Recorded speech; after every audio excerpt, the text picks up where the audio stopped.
नमस्कार, मैं doctor RP Tripathi, राज्य शिक्षा केंद्र भोपाल की ओर से आप सभी का स्वागत कर रहा हूं। आज ये कार्यक्रम राष्ट्रीय आविष्कार अभियान के अंतर्गत आईसर भोपाल के सहयोग से आयोजित किया जा रहा है। इस कार्यक्रम में उपस्थित सभी सहभागियों का मैं राज्य शिक्षा केंद्र की ओर से स्वागत कर रहा हूँ, जिसमें आज के वक्ता डॉक्टर विनीत कुमार शर्मा, साथ में डॉक्टर श्री प्रभास जी आईसर भोपाल से, साथ में जो हमारे उपस्थित डाइट के हमारे प्राचार्य, डाइट की फैकल्टी और डाइट के हमारे स्टूडेंट्स, हमारे एपीसी, बीआरसी, बीएसी, सीएसी, शिक्षक साथी, प्यारे बच्चे और इनके आपके अभिभावक, मैं आप सभी का राज्य शिक्षा केंद्र की ओर से स्वागत कर रहा हूं। मैं अपने साथियों से अनुरोध करूंगा कि यह कार्यक्रम की जो लिंक है इसे अधिक से अधिक विद्यार्थियों और शिक्षकों को भेजी जाए, ताकि लोग देख सकें और लाभान्वित हो सकें। यदि कतिपय कारण से कोई भी विद्यार्थी और शिक्षक इसको और भी कभी देखना चाहता है शाम में, तो ये लिंक हमेशा जीवित रहती है। साथ में यह कार्यक्रम आईसर भोपाल के यूट्यूब चैनल पर हमेशा उपलब्ध रहते हैं। आप लोग कभी भी इन कार्यक्रमों को वहां से देख सकते हैं। इन कार्यक्रमों को हम दीक्षा पोर्टल पर भी उपलब्ध कराते हैं, साथ में राज्य शिक्षा केंद्र के यूट्यूब चैनल पर भी उपलब्ध कराते हैं, यहाँ से भी देख सकते हैं। जितने भी व्याख्यान हो रहे हैं ये हमारे विद्यार्थियों के लिए हो रहे हैं, शिक्षकों के लिए हो रहे हैं, कि हमारे शिक्षक साथी नई नई तकनीक, नई नई ज्ञान को सीखें, जाने, समझें, ताकि एक उनको ये जो विज्ञान के प्रति गहराई है, रुचि है, वो बढ़ सके और वो सीख सकें, समझ सकें। मैं आज के व्याख्यान के लिए डॉक्टर विनीत कुमार शर्मा जी को आमंत्रित करूंगा। इसके पहले मैं डॉक्टर प्रभास जी से अनुरोध करूंगा कि आगे के लिए आप कार्रवाई प्रारंभ करें। प्लीज प्रभास जी। बहुत बहुत धन्यवाद डॉक्टर त्रिपाठी जी। जैसे कि आप सब लोग जानते हैं, हम राज्य शिक्षा केंद्र भोपाल और आइजर भोपाल के मिलित सहयोग से ये राष्ट्रीय आविष्कार अभियान चलाते हैं। और हमारा ये कोशिश रहा है कि अलग अलग विषयों, गणित और विज्ञान, तत्संगीत विषयों के अलग अलग विषयों की जानकारी हम आपके पास पहुंचाएं। और इसी कड़ी में आज हम जैव विज्ञान से संबंधित एक विषय को लेकर आपके सामने उपस्थित हुए हैं। आज के विषय को शुरू करने से पहले मैं हमारे आज के वक्ता डॉक्टर विनीत शर्मा जी, जो कि आइजर भोपाल में एसोसिएट प्रोफेसर के रूप में कार्यरत हैं जैव विज्ञान विभाग में, उनका एक संक्षिप्त परिचय आपके सम्मुख उपस्थित करना चाहूंगा। डॉक्टर शर्मा जी ने अपना डॉक्टरेट डिग्री बायो इन्फॉर्मेटिक्स और बायोमेडिकल साइंसेस में आईजीबीआई न्यू दिल्ली से कंप्लीट किया है। उसके बाद अपना post doctorate degree RIKEN Japan में कंप्लीट किया है। और अपना पोस्ट डॉक्टरेट का समाप्त करने के बाद उन्होंने आइजर भोपाल में ज्वाइन किया। और ये आइजर भोपाल में जो इनोवेशन और इंक्यूबेशन सेंटर फॉर एंटरप्रेन्योरशिप है, उसके संस्थापक भी रह चुके हैं। Doctor Vineet Sharma ji particularly human microbe biome की जो जेनोम होती है उसको ऊपर शोध करते हैं। और डॉक्टर विनीत शर्मा जी के समूह ने अलग अलग पक्षी और जीवों और प्लांट जीनोम्स के ऊपर स्टडी किया है, जैसे कि मोर, भारतीय टाइगर, गिलोय, एलोवेरा, पीपल के वृक्ष, बनियान ट्री, इसके ऊपर स्टडी किया है। और इसके साथ वो मशीन लर्निंग और आर्टिफिशियल इंटेलिजेंस का प्रयोग करते भी हैं अपने शोध के लिए। इसी संक्षिप्त परिचय के साथ में डॉक्टर विनीत शर्मा जी का आज का जो विषय है, सूक्ष्म जीवों के ऊपर, हमारे चारों तरफ और हमारे मनुष्य के अंदर भी सूक्ष्म जीव मौजूद रहते हैं, तो इस एक महत्वपूर्ण विषय है। इसी के साथ में विनीत शर्मा जी को अनुरोध करूंगा कि आज का जो वक्तव्य है वो अपना शुरू करें। विनीत जी। नमस्कार, मेरा नाम विनीत शर्मा है।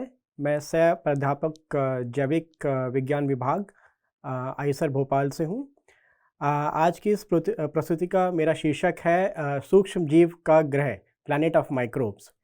तो आगे चलते हैं। सबसे पहले मैं एक डिस्क्लेमर देना चाहूँगा कि यह प्रस्तुति केवल शैक्षिक उद्देश्यों के लिए है। इस प्रस्तुति में व्यक्त विचार या दृष्टिकोण प्रस्तुतकर्ता के दृष्टिकोण का प्रतिनिधित्व करते हैं।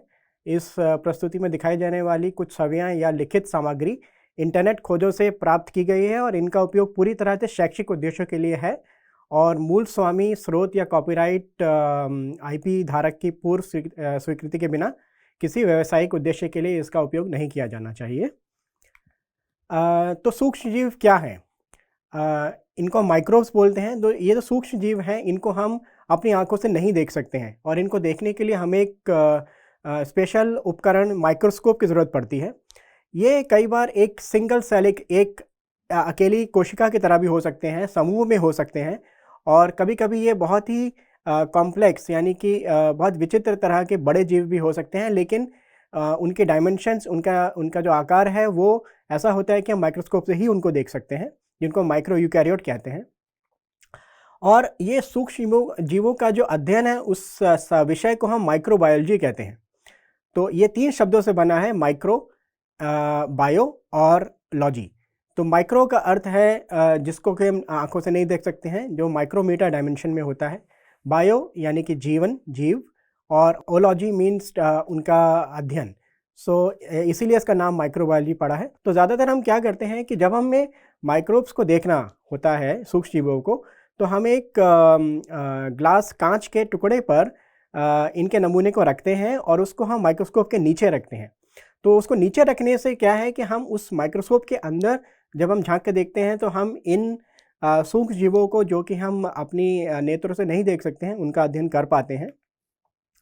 और अगर हम इनके आकार के बारे में का एक अनुमान लगाना चाहें तो आप सोचिए कि एक छोटी सी पेपर पिन है आपके पास, और अगर आप उसको देखते हैं तो शायद उसके ऊपर रखा हुआ एक छोटा सा धूल का कण को आप आराम से देख पाएँ, अपनी आंखों से देख पाएँ।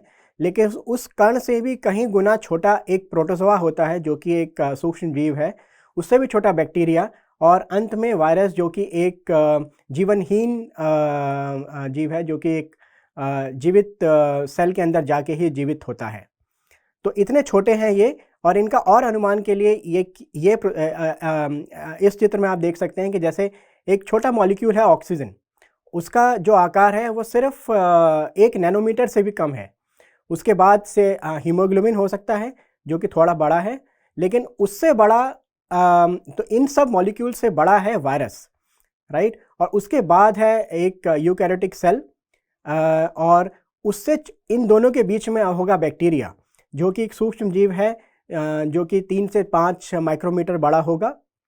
और इनसे बड़ा ईस्ट या प्रोटोजोआ, जो कि एक एनिमल लाइक क्रिएचर है, और इनसे बड़ा होगा मोल्ड। लेकिन ये सभी को हम अपनी आंखों से नहीं देख पाएंगे, ये सब सूक्ष्म जीव हैं, क्योंकि आंखों से देखने के लिए किसी भी वस्तु का आकार लगभग 1 मिलीमीटर होना चाहिए। तो सबसे पहले सूक्ष्म जीव को देखा था एंटन वन ल्यूहॉक ने 1674 में। उन्होंने एक छोटा सा माइक्रोस्कोप बनाया, जैसे कि आप चित्र में देख सकते हैं। तो इसमें एक लेंस है जहाँ से हम उसको नमूने को देखते हैं, और एक सैंपल होल्डर है जहाँ पर नमूने को रखते हैं। एक फोकस नॉब है ऊपर, जिसको घुमा के हम नमूने को ऊपर या नीचे कर सकते हैं। एक सैंपल ट्रांसलेटर है जिसको आगे पीछे कर सकते हैं। और इस तरह से उस लेंस के द्वारा हम उस नमूने को, जिस पे कि हमने बैक्टीरिया या सूक्ष्मजीव को रखा है, उसको उसका हम अध्ययन कर सकते हैं। तो जब इन्होंने इसको देखा तो उन्होंने पाया कि ये कई तरह के उनको आकार दिखे, जैसे कि रॉड शेप या गोल या टेढ़ा मेढ़ा, या ऐसे कुछ जीव जो कि एक जगह दूसरी जगह जा रहे थे, जैसे बी से डी तक आप देख सकते हैं, है ना। और कुछ विकृत तरह के भी जीव थे, छोटे छोटे। और अगर मैं इसका सही आकार बताऊं तो ये इतना छोटा है कि आप सोच सकते हैं कि इसके द्वारा सूक्ष्म जीव को देखने के लिए इनको कितना प्रयत्न करना पड़ा होगा। तो ये जो सूक्ष्म जीव होते हैं विभिन्न प्रकार के होते हैं, जैसे कि बैक्टीरिया, एल्गे, फंजाई, वायरस और प्रोटोजोआ। वायरस को हम एक जीवित जीव नहीं मानते हैं, लेकिन फिर भी क्योंकि ये माइक्रोस्कोपिक हैं, छोटे डायमेंशन के हैं, इसीलिए हम इसको सूक्ष्म के इसमें अभी हम लेके चलेंगे, क्योंकि ये बहुत महत्वपूर्ण है। अगर हम बैक्टीरिया के बारे में देखें तो इस चित्र में आपको दिखेगा कि वो कई तरह के आकार वाले हो सकते हैं। जैसे कि आपने देखा कि ये गोल हैं, ये अकेले गोल एक कोशिका है, या 2 एक साथ हैं, या 4 एक साथ हैं, या एक समूह में हैं जिसको कि हम टेट्राड बोलते हैं, या एक चेन में है जिसको कि हम स्ट्रेप्टोकोकाई या चेन बोलते हैं। ये एक रॉड शेप भी हो सकता है, एक अकेला रॉड या एक मल्टीपल रॉड एक के पीछे एक, जैसे कि ट्रेन के डिब्बे होते हैं, या एक स्पाइरल शेप में भी हो सकते हैं। तो इस तरह से जो बैक्टीरिया होते हैं कई तरह के आकार वाले हो सकते हैं, और यही सबसे पहले इस पृथ्वी पर पैदा हुए, और इन्होंने ही जीवन को संभव बनाया। और ये जो बैक्टीरिया हैं, इनको चलने के लिए फ्लैजिला नाम का एक ऑर्गेनेल होता है, वो इनकी मदद करता है। तो जैसे इस चित्र में आप देखेंगे कि कई बैक्टीरिया के फ्लैजिला एक साइड में है, कई जगह दोनों तरफ है, कई जगह पूरे सेल के ऊपर फ्लैजिला है जिसको हम पेरिट्राइकस बोल रहे हैं, या लोफोट्राइकस जिसमें कि एक तरफ ही बहुत सारे फ्लैजिला हैं। ठीक है, तो इनकी मदद से ये आगे और पीछे जा सकते हैं, पलट सकते हैं, किसी दिशा में जा सकते हैं, या किसी दिशा जैसे कि कहीं पर उनका फूड सोर्स है, जहाँ उनका खाना है, जो उनका ऑर्गेनिक मैटर, जो भी जैविक चीज़ें वो खाते हैं, उसकी तरफ अगर वो उनको जाना होगा तो वो इस फ्लैजिला के द्वारा जा सकते हैं। दूसरा जो सूक्ष्म जीव है उसको बोलते हैं फंजाई। इसकी उत्पत्ति भी अरबों साल पहले हुई, और ये आप सब ने देखा होगा, बारिश के मौसम में मशरूम होते हैं जो कि आप आंखों से देख पाते हैं। आप सोचते हैं कि ये एक छोटा सा पौधा है या एक बड़े आकार का है, लेकिन वास्तव में वो भी एक सिंगल सेल से बना हुआ एक आकार है। इसी तरह से जो आपके घर में कभी आपने देखा होगा कि ब्रेड के ऊपर फफूंदी लग जाती है, या फिर संतरा के ऊपर छोटा सा मोल टाइप का या फफूंदी लग जाती है, तो वो सब फंजाई होते हैं। तो ये बहुत तरह के होते हैं, जिस माहौल के होते हैं, जिस अपने वातावरण के हिसाब से ये कई तरह के अलग अलग वातावरण में पैदा होते हैं। और इनकी खासियत ये है कि इनके पास हाइफे होता है। तो हाइफे से क्या करते हैं कि ये अपने एंजाइम्स अपने कोशिका के बाहर छोड़कर, बाहर के जो खाने पीने का सामान है उसको टुकड़ों में तोड़कर अपने अंदर एब्जॉर्ब कर लेते हैं। और इसी तरह से ये पैरासिटिक मोड ऑफ न्यूट्रिशन है, यानी कि ये किसी प्लांट के अंदर अपनी हाइफे को डाल के, या फिर हमारे शरीर में जब हमें फंगल इन्फेक्शन हो जाता है स्किन के ऊपर, वैसे, है ना। तो इस तरह से ये हमारे जो न्यूट्रिशन है उसको चोरी करते हैं। तो ये खुद से खाना नहीं बना सकते हैं, दूसरे पर निर्भर करते हैं, हेटरोट्रॉफिक हैं ये। अब आते हैं हम एल्गे पर। ये भी एक तरह के सूक्ष्म जीव हैं, और इसको आपने कई बार देखा भी होगा, अपने अगले चित्र में मैं आपको दिखाऊंगा। तो ये स्वपोषी जीव हैं। ये भी एक सिंगल सेल हो सकता है, ये एक समूह में पाए जा सकते हैं, और यही हैं जो कि दुनिया में 50% जो भी ऑक्सीजन है वायुमंडल में, वो ये पैदा करते हैं। और इनकी खासियत ये भी है कि ये स्वपोषी हैं, ये अपना भोजन खुद बना सकते हैं। सूरज की रोशनी का इस्तेमाल करके ये अपना फोटोसिंथेसिस के द्वारा ये अपना खाना खुद बना सकते हैं, और बदले में ऑक्सीजन ही प्रोड्यूस करते हैं। अगले हैं प्रोटोजोआ। इनको हम फर्स्ट एनिमल यानी कि पहला पशु बोल सकते हैं। ये एक सिंगल सेल वाले होते हैं, और इसका एक टिपिकल यूकैरियोट जैसा इनका कोशिका होता है। और अगर इसका कुछ एग्जांपल, इसका कुछ आपको मैं देना चाहूँ तो जैसे कि मलेरिया और जो पेट के इन्फेक्शन होते हैं वो ज़्यादातर प्रोटोजोआ से होते हैं। तो जैसे मलेरिया में प्लास्मोडियम फैल्सिपारम नाम का एक प्रोटोजोन है जो कि मलेरिया फैलाता है, और ऐसे ही कई बार आपके पेट में जो डायरिया हो जाता है वो या तो प्रोटोजोआ से होता है या फिर बैक्टीरिया से होता है। तो इसीलिए ये काफ़ी कुख्यात हैं। और अंत में हैं वायरसेस, जो कि जीवित जीव नहीं हैं, लेकिन फिर भी जैसे ही उनको अपना एक होस्ट, तो हर वायरस का एक होस्ट होता है। जैसे कि अभी आपने देखा कोविड के टाइम पर जो कोविड सेल्स थे उनका होस्ट कुछ और था, लेकिन उन्होंने ह्यूमन को भी इन्फेक्ट किया। तो ऐसे वो जैसे ही सूटेबल होस्ट में जाते हैं जो कि उनके अनुकूल होता है, तो ये अपना रेप्लिकेशन, अपना डिवीजन स्टार्ट कर देते हैं और फैलना शुरू कर देते हैं। तो ये ज़्यादातर जैसे चाहे पशु हो, चाहे वो पक्षी हो, पौधे हों या माइक्रोब हो, सभी को ये इन्फेक्ट कर सकते हैं। और ये वैसे तो जीवित नहीं होते हैं, लेकिन सिर्फ इसी वातावरण में ये जीवित हो सकते हैं जब वो किसी और जीवित कोशिका के अंदर हों। अब मैं आपको कुछ रोचक तथ्य बताऊंगा माइक्रोब्स के बारे में। तो ये सूक्ष्म जीव हैं, ये सबसे पुराने और प्राचीन जीव हैं धरती पर, जो कि लगभग 4 अरब साल पहले इस धरती पर आए थे। अभी भी 60% जो धरती का जो बायोमास है वो माइक्रोब ही पैदा करते हैं। ये हमारे जो भी केमिकल साइकिल्स हैं, चाहे नाइट्रोजन, कार्बन, ऑक्सीजन, ये सारी साइकिल्स को और ग्लोबल क्लाइमेट को मेंटेन करने के लिए, वातावरण को, वायुमंडल को, इनका बहुत ज़रूरी योगदान है। और अभी भी ये लगभग 50-60% जो ऑक्सीजन हम लेते हैं वायुमंडल से, उसको यही पैदा करते हैं। और दरअसल आप इनको रोज़ खाते भी हैं। चाहे आप दही खाएं, चाहे आप कोई फर्मेंटेड फूड खाएं, चाहे आप अचार खाएं या ब्रेड खाएं, तो किसी ना किसी फॉर्म में आप इस माइक्रोब्स को को खा भी रहे हैं, आप कंज्यूम कर रहे हैं। और जब आप पैदा होते हैं तो जो बच्चा होता है उसके पेट में कोई माइक्रोब नहीं होता है, लेकिन उसके तुरंत बाद जब वो इस वातावरण में आता है तो वो या तो माँ से या फिर जो वातावरण है उससे इन माइक्रोब्स को अपने आंतों में ये कॉलोनाइज करना शुरू कर देते हैं। और ये इतना तेज़ी से ग्रो करते हैं कि एक जो ये सूक्ष्म जीव है लगभग 20 मिनट में अपने 2 भाग कर लेता है, यानी कि 1 से 2 हो जाता है। तो आप सोच सकते हैं कितनी तेज़ी से ये लोग बढ़ते हैं और अपने से 100 गुना, अपने आकार से 100 गुना ज़्यादा गति से एक स्थान से दूसरे स्थान पे मूव भी कर सकते हैं, जा सकते हैं। और अगर मैं नंबर के बारे में कहूँ तो ये इतने सारे हैं कि जितने तारे इस मिल्की वे में हैं उससे भी 1000 गुना ज़्यादा शायद आपके पेट की आंतों में ये बैक्टीरिया रहते हैं। तो ये कहना बिल्कुल सही है कि इस धरती पर जितने भी जीव हैं उन सब की उत्पत्ति दरअसल ये माइक्रोब सूक्ष्म जीव के द्वारा ही की गई है। तो जैसे धरती लगभग 4.5 अरब साल पहले पैदा हुई, तो ये माइक्रोब्स दुनिया में लगभग 3.5 अरब साल पहले आए। और उसके बाद उस समय पर जो वातावरण था, जो वायुमंडल था, उसमें कार्बन डाइऑक्साइड ज़्यादा थी और ऑक्सीजन नहीं थी। तो इन बैक्टीरिया इन माइक्रोब जैसे कि जो उसमें सबसे महत्वपूर्ण है वो है साइनोबैक्टीरिया, उसने वो सारी कार्बन डाइऑक्साइड को चेंज किया, कन्वर्ट किया, बदला ऑक्सीजन में, जिससे कि अभी हमारे पास 21% ऑक्सीजन है वायुमंडल में। और उसी ऑक्सीजन की वजह से बाकी सारे जो भी जीव आप देखते हैं वो इस धरती पर उनकी उत्पत्ति हुई।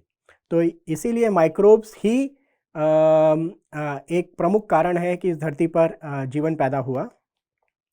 और उनमें से जो साइनोबैक्टीरिया का मैंने नाम लिया था उसको आप अपने जीवन में कई जगह पे देखते भी हैं। जैसे कि इस जगह पे आप देख रहे हैं एक छोटी सी नदी है जो कि हरे रंग की दिख रही है। वो इसीलिए क्योंकि वहाँ पर साइनोबैक्टीरिया नाम का एक स्वपोषी सूक्ष्म जीव है जो कि फोटोसिंथेसिस कर सकता है। उसके पास क्लोरोफिल नाम का एक पिगमेंट है और वो अपना खाना खुद बनाता है। और उसी के होने की वजह से ये जो नदी है आपको हरी दिख रही है। या काई आपने देखा होगा किसी भी जगह पे जहाँ पर भी थोड़ा सा भी पानी है या सूरज की रोशनी है वहाँ काई जम जाती है, तो सारे साइनोबैक्टीरिया हैं। तो ये जो साइनोबैक्टीरिया है ये एक ऐसा स्वपोषी सूक्ष्म जीव है कि जो कि ना केवल फोटोसिंथेसिस कर सकता है, सूरज की रोशनी को इस्तेमाल करके अपना खाना खुद बना सकता है, बल्कि उसमें एक हेटेरोसिस नाम का एक और सेल होता है वेजिटेटिव सेल के अलावा, जो कि जो वायुमंडल की नाइट्रोजन है उसको लेकर वो उसको फिक्स करता है और हमारे लिए अमीनो एसिड्स बनाता है। तो ये बहुत ही ज़रूरी है हमारी फूड चेन के लिए भी और इस वातावरण के लिए भी, वायुमंडल के लिए। और दरअसल इसी को एनगल्फ करके, इसी को यही अब जो आज के जो मॉडर्न डे प्लांट जो आप आसपास पेड़ पौधे सब कुछ देखते हैं जो कि फोटोसिंथेसिस कर रहे हैं, जिनके पास क्लोरोप्लास्ट है, तो उस क्लोरोप्लास्ट की उत्पत्ति ही इस साइनोबैक्टीरिया से हुई। तो किसी समय पर एक क्लोरोप्लास्ट एक अंग बन गया उस प्लांट कोशिका का, और अब ये उस प्लांट के लिए वो फोटोसिंथेसिस करता है इन ए सिम्बायंट फॉर्म। तो माइक्रोब कहाँ कहाँ हैं? तो अगर देखा जाए तो माइक्रोब हमारे आसपास हर तरफ हैं, हमारे अंदर हैं, हमारे शरीर के ऊपर हैं, हमारे खाने में हैं, हमारे घर में हैं, जिस हवा को हम लेते हैं उसमें हैं, जो पानी हम पीते हैं, जिस पानी से नहाते हैं, उन सब जगह पर ये सूक्ष्म जीव हैं। और ये इतने छोटे हैं कि आंखों से दिखाई नहीं देते, लेकिन जहाँ भी आप सोच सकते हैं इस ग्रह पर वो रहते हैं। चाहे वो एक बर्फीला पहाड़ हो जहाँ पर माइनस में टेम्परेचर हो, चाहे वो एक ज्वालामुखी हो जो कि जहाँ पर 1000 डिग्री तक टेम्परेचर हो सकता है, चाहे वो एक फॉरेस्ट हो, एक जंगल हो, एक कीड़ा हो उसके पेट में, या समुद्र के बहुत नीचे, समुद्र के तल पे जहाँ पर इंसान पहुँच भी नहीं सकता, वहाँ पर पेड़ों की और प्लांट्स की जड़ों में, हमारे मुंह के अंदर, हमारी आंतों में, सब जगह ये सूक्ष्म जीव इस ग्रह पर मौजूद हैं। और यहाँ पर जो मेन उदाहरण मैं देना चाहूँगा वो है इन पौधों का।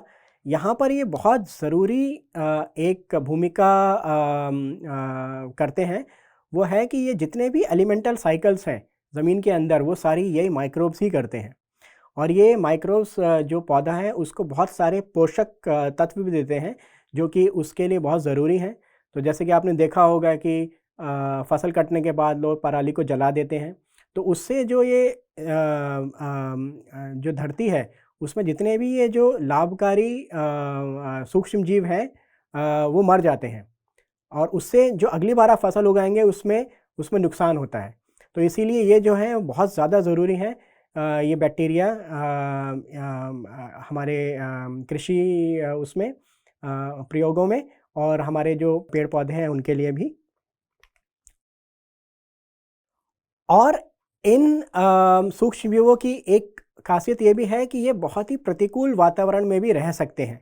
तो जैसे कि समुद्र के अंदर या धरती के बहुत नीचे, जहाँ पर सूरज की रोशनी भी नहीं पहुँच सकती, वहाँ पर भी ये कहीं ना कहीं से अपनी ऊर्जा प्राप्त करके ये जीवित भी रहते हैं, और जीवन के प्रोसेसेस को भी चलाते हैं।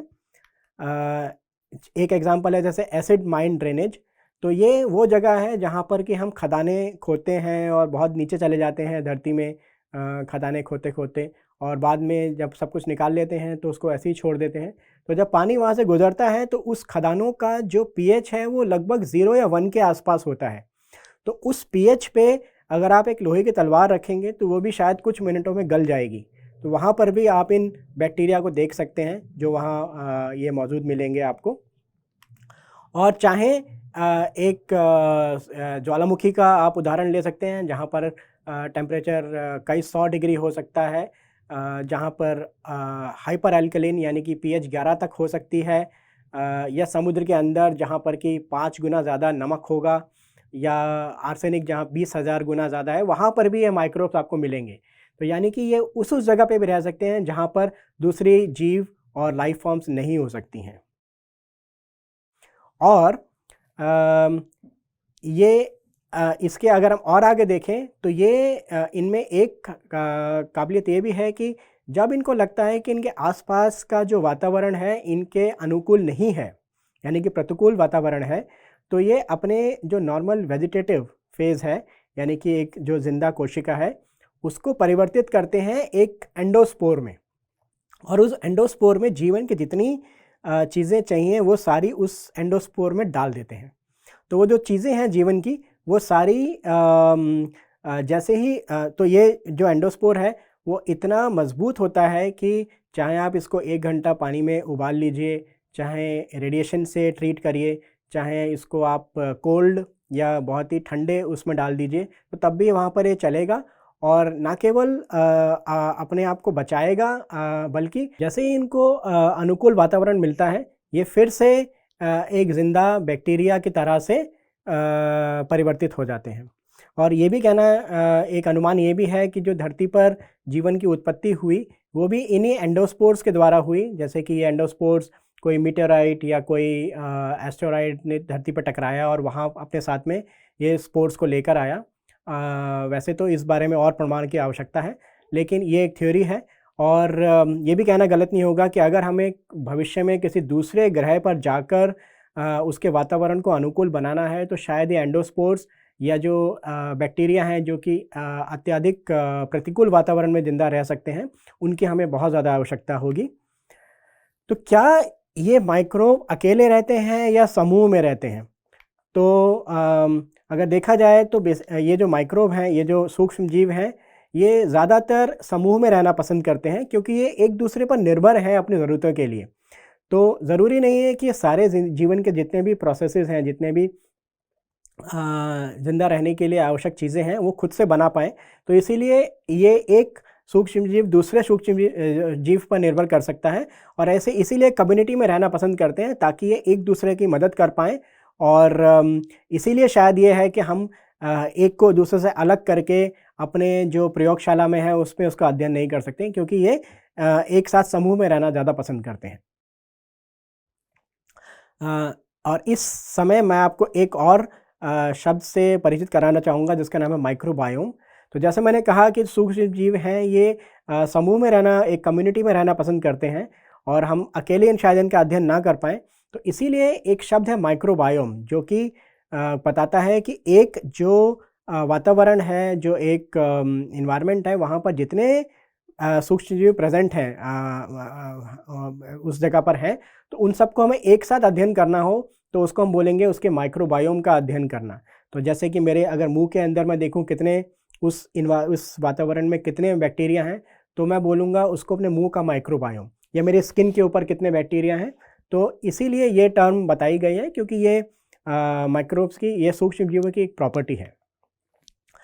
तो अगर हम अनुमान लगाएं कि कहाँ पर कितने हैं, तो जैसे कि 1 चम्मच अगर मैं मिट्टी लूँ अपने उद्यान से, तो उसमें लगभग 10 लाख आपको इस तरह के सूक्ष्मजीव दिख सकते हैं।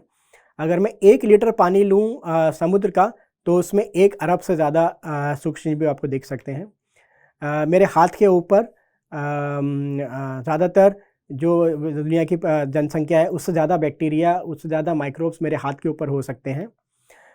मेरे जो आँत है, जो हमारी आँतें हैं, उसमें आपको विश्वास नहीं होगा कि 2 किलोग्राम से ज़्यादा ये सूक्ष्मजीव रहते हैं, जो कि 1000 प्रकार के से भी ज़्यादा के हो सकते हैं। और ये इतने सारे हैं कि धरती पर जितने जीव हैं उन सबसे ज़्यादा ये सूक्ष्मजीव इस धरती पर पाए जाते हैं।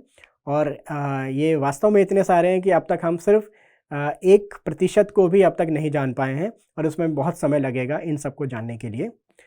तो अब सवाल ये है कि क्या हम अपने ग्रह पर जितने भी सूक्ष्मजीव हैं उनको पहचान कर सकते हैं?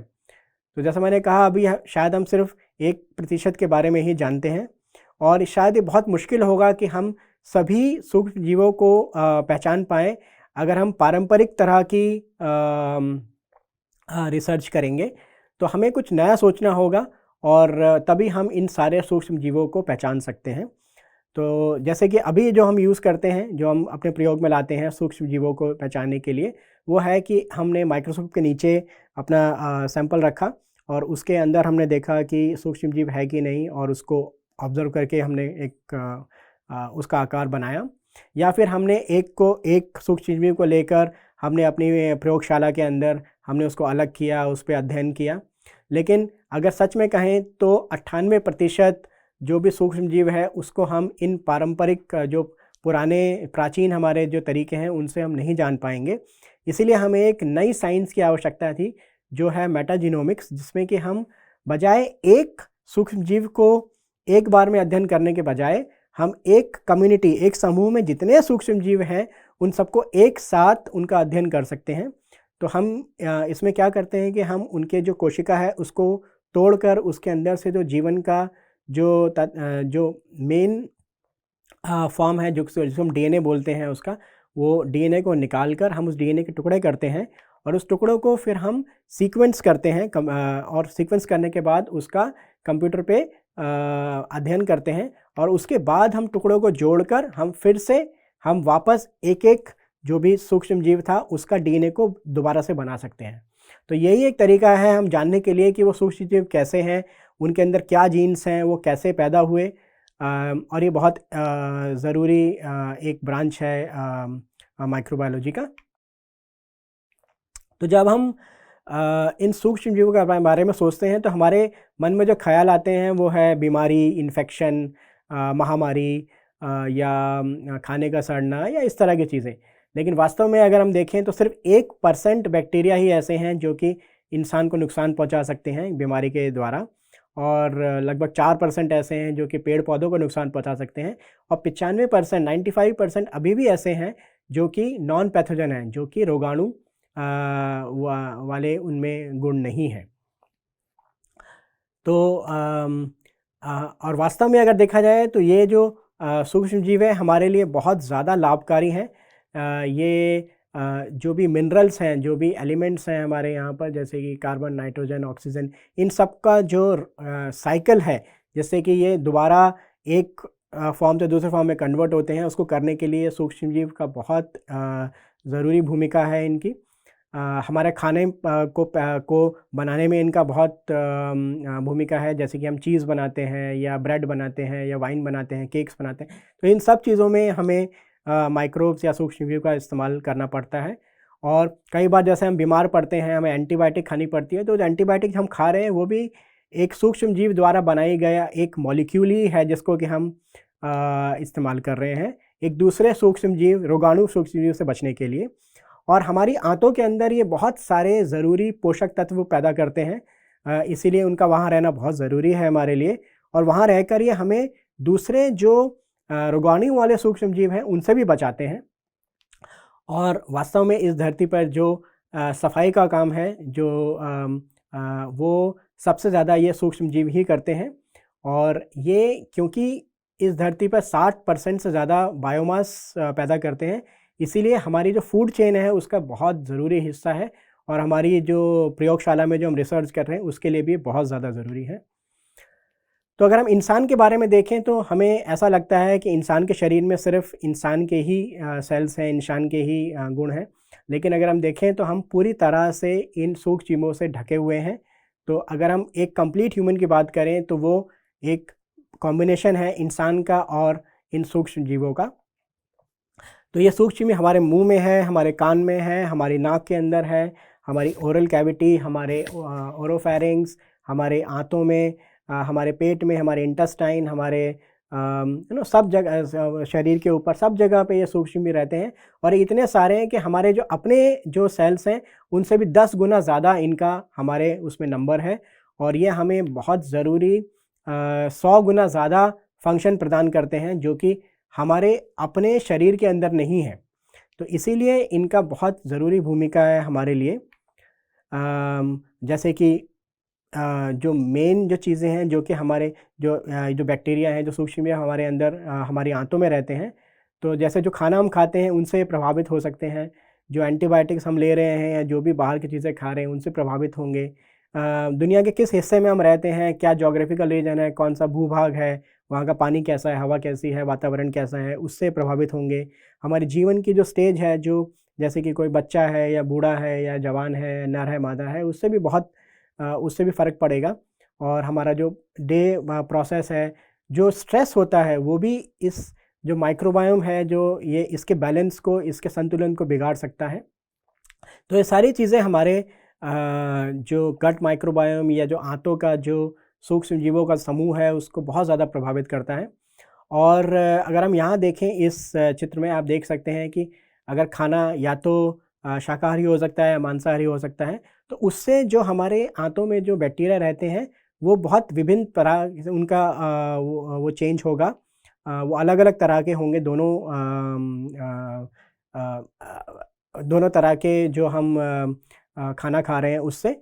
और उसका बहुत ज़्यादा फ़र्क पड़ेगा हमारी हेल्थ के ऊपर भी, हमारे स्वास्थ्य पर।